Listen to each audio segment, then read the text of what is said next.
Hello student, आज हम लोग कक्षा 6 हिंदी व्याकरण, भाषा, लिपि और व्याकरण के बारे में पढ़ेंगे। जैसे मनुष्य बोलकर अपने भावों को व्यक्त करता है तथा आवश्यकता पड़ने पर वह लिखकर भी अपने मन की बातों को स्पष्ट करता है। इन दोनों का मूल आधार ही है भाषा। भाषा शब्द भाष धातु से बना है। इसका अर्थ होता है बोलना। मनुष्य जिस ध्वनियों से बोलकर अपनी बात कहता है उसे भाषा कहते हैं। भाषा वह साधन है जिसके द्वारा मनुष्य बोलकर, सुनकर, लिखकर व पढ़कर अपने मन के भावों या विचारों को आदान प्रदान करता है। आइए जानें भाषा के कितने रूप होते हैं। भाषा के दो रूप होते हैं, मौखिक एवं लिखित। मौखिक भाषा किसे कहते हैं? जब व्यक्ति अपने मन के भावों को बोलकर व्यक्त करता है तो वह भाषा का मौखिक रूप कहलाता है। लिखित भाषा, जब व्यक्ति अपने मन के भावों को लिखकर व्यक्त करता है तो उसे हम लिखित भाषा कहते हैं। आइए जानें लिपि किसे कहते हैं।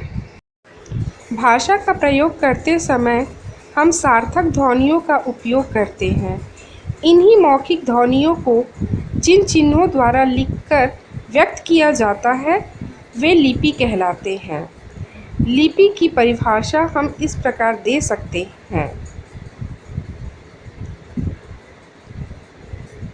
किसी भी भाषा के लिखने की विधि को लिपि कहा जाता है। प्रत्येक भाषा के चिन्ह अलग अलग होते हैं तथा उनके अलग अलग नामों से जाना जाता है। जैसे हिंदी व संस्कृत भाषा की लिपि देवनागरिक है, इसी प्रकार अंग्रेजी भाषा की लिपि रोमन है, पंजाबी भाषा की लिपि गुरुमुखी है और उर्दू भाषा की लिपि फारसी है। कुछ प्रसिद्ध भाषाएं एवं उनकी लिपियों के नाम कुछ इस प्रकार हैं।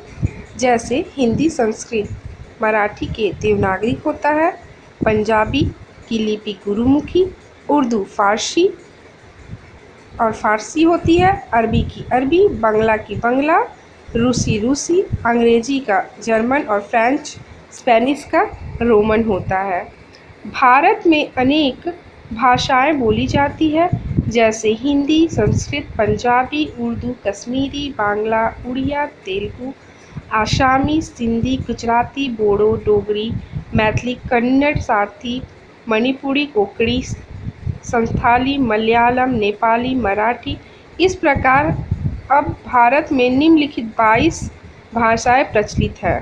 संस्कृत भाषा से ही हिंदी भाषा का जन्म हुआ है। 14 सितंबर 1949 को हिंदी संविधान में भारत को राजभाषा स्वीकार की गई है। आइए जानें बोली किसे कही जाती है। सीमित क्षेत्रों में बोली जाने वाली भाषा के रूप को बोली कहा जाता है, अर्थात स्थानीय व्यवहार में अल्प विकसित रूप में प्रयुक्त होने वाली भाषा को बोली कही जाती है। बोली का कोई लिखित रूप नहीं होता है। व्याकरण, भाषा को शुद्ध रूप में लिखना, पढ़ना और बोलना सीखने वाला शास्त्र व्याकरण कहलाता है।